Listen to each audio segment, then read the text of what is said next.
Look at the word asa, stick. And now look at the word fata, boy. Two different spellings, two different letters at the end of each word, but they're both pronounced exactly the same, along ah. So what's going on? Asa, fata. The first ends with Alif Mamdooda, and the second ends with Alif Maqsoora, even though it looks like a ya, which are both forms of the long a sound, ah, in Arabic, but they are written differently and used in different contexts. Why do these two letters sound the same yet different at the same time? And how do we differentiate? Welcome back to Arabic with Amina.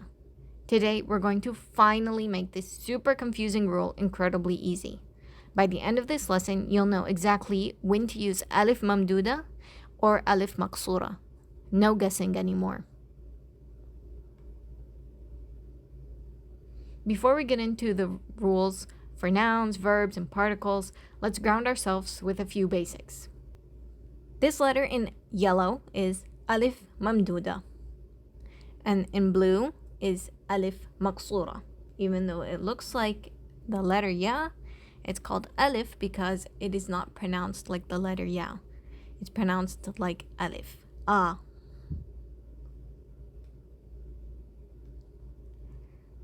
So, a few general rules. First, pronunciation. Whether it's Alif Mamdooda or Alif Maqsoora, they're both pronounced as a long a vowel, just like we saw with the word asa and fata. Easy. Second is the writing. Alif Mamdooda in yellow is written as a normal alif. Alif Maqsoora, on the other hand, looks like a ya, but with no dots. Never ever write dots when you are writing Alif Maqsoora.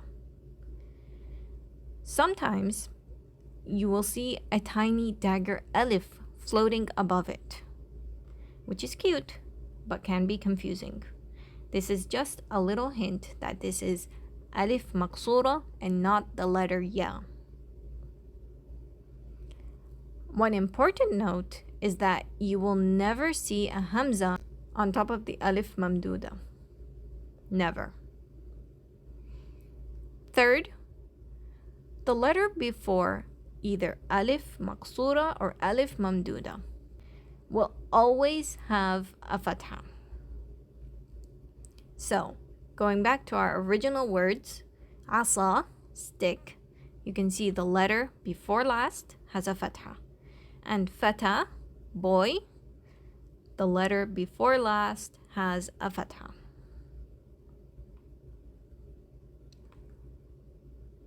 And lastly, this is a big one.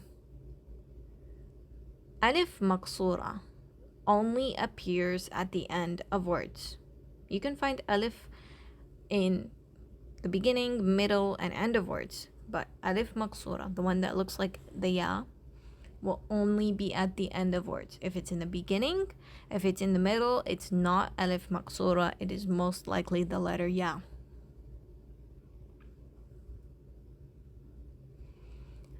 We'll go through the rules that apply to each category of speech. The categories of speech are nouns, verbs, and particles. Let's start with the easiest category, particles, or huruf. What is the rule regarding particles? Well, pretty much all particles end with Alif Mamdooda. You can see that clearly with these examples. Ya, ending with Alif Mamdooda. إذا, كلا, لا. But, and Arabic always has a but, there are 4 exceptions, meaning there are 4 particles that actually end with Alif Maqsoora. And they are على, حتى, إلى, بلا.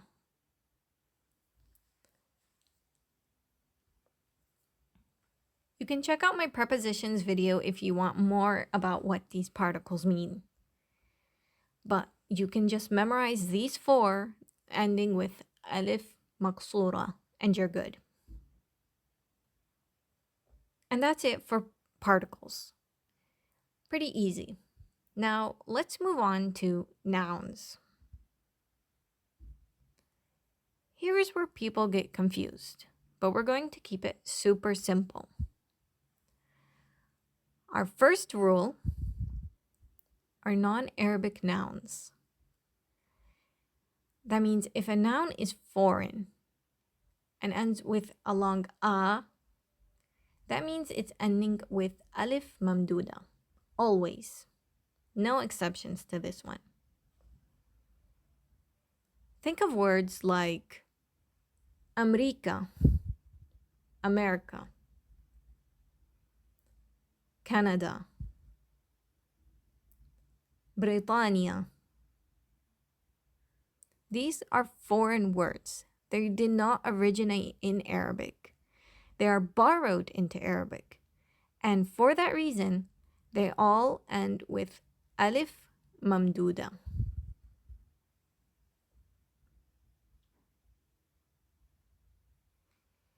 That was quite easy. And our next rule actually applies to both nouns and verbs. Look at these words. Hadaya, meaning gifts, and thuraya, which is a chandelier. My question here is, should we end this word with Alif Mamdooda or Alif Maqsoora? A clue to answering that is to spot what both of these words have in common. The letter before last is ya. And this is our second rule. If the second to last letter is a ya, then the final a sound must be Alif Mamdooda and not Alif Maqsoora, because we don't want two ya-like shapes next to each other. And I said that this rule also applies to verbs and not just nouns. We can see that in the verb ahya, meaning brought back to life. We can see that the letter before last is ya, so the a vowel in the end is going to be Alif Mamdooda. And this verb actually appears in the Quran, which means brought back to life. وَاللَّهُ أَنزَلَ مِنَ السَّمَاءِ مَاءً فَأَحْيَا بِهِ الْأَرْضَ بَعْدَ مَوْتِهَا. This verse is found in the chapter of the bees, verse number 65.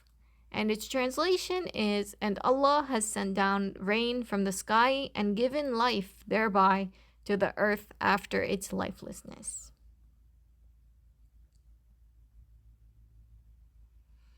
Now let's look at a really interesting rule.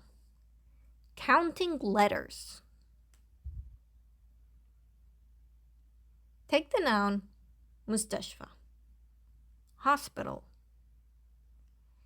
We're going to count how many letters it has. 1, 2, 3, 4, 5, 6. Okay, so mustashfa is composed of 6 letters. Let's look at another noun. Mustawa, level. We're going to be counting the letters of this word as well. 1, 2, 3, 4, 5. Okay. You're probably wondering, what's the rule? Why are we counting letters? Well, the rule is if the noun is spelled with 4 or more letters, then it shall end with Alif Maqsoora. Simple enough, right? 4 or more letters, it's a noun. We end with Alif Maqsoora. But what about nouns composed of 3 letters? What rule should these nouns follow?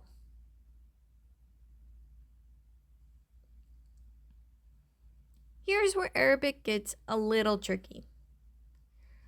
Let's go back all the way to the beginning of this video when we had the word fata, meaning boy, and asa, meaning stick.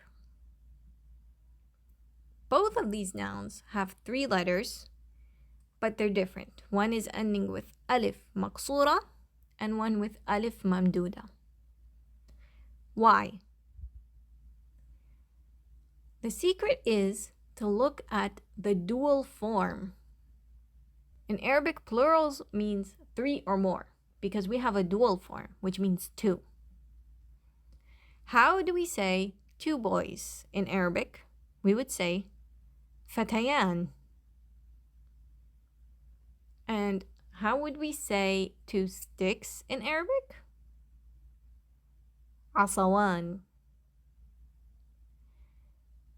So when we convert these nouns to the dual form, we can see the original letter belonging to this word.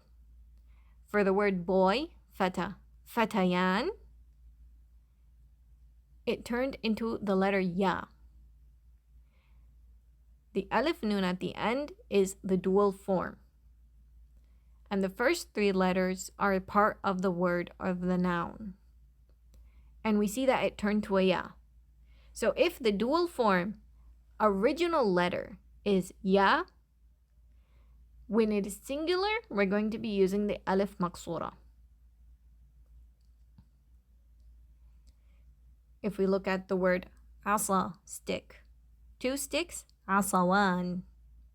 Again, the alif nun at the end is part of the dual form, not part of the word. But we see that alif actually turned into waw. So if the dual form of the noun has the letter waw, when we make it singular, we will use Alif Mamdooda. I know this could be a little confusing, but it's really one of the coolest patterns in Arabic once you notice it. So, ya in the dual form, that will be converted to Alif Maqsoora.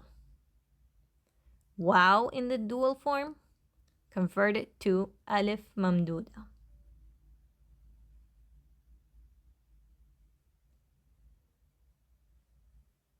This counting rule also applies to verbs, but with a little twist. Similarly to what we just described with the nouns composed of 3 letters, where the ya converts to Alif Maqsoora and waw to Alif Mamdooda, this also applies to verbs. But instead of looking at the dual form for verbs, we will look at the present tense of the verb. Let's take the verb rama, threw, the past tense of throw, and the verb da'a, prayed, or made dua, or called upon. These are in the past tense. If we take a look at the present tense of this verb, yarmi, we can see that its original letter is ya, which means if we want to put it in the past tense, we are going to be putting Alif Maqsoora. And if we look at the present tense of the verb da'a, call upon, again, this is past tense. Looking at the present tense, yad'u, yad'u. The waw will be converted to Alif Mamdooda in the past tense. You see how consistent Arabic actually is? It's all patterns. And yes, the 4 or more letters rule also applies to verbs. Meaning if it has 4 or more letters, it's going to be using Alif Maqsoora, such as in the verb أعتدى, assaulted or violated. Count the letters. 1, 2, 3, 4, 5. So it also ends with Alif Maqsoora. I know that was a lot of information to digest. So if you want a PDF version of this entire lesson with all the rules organized and easy to reference, you can grab it using the link in the description box below. Was this helpful? Let me know in the comments. And before you go, give this video a big like, share it with anyone studying Arabic and very confused about these letters, and subscribe so you never miss a lesson. See you next time. This is Arabic with Amina.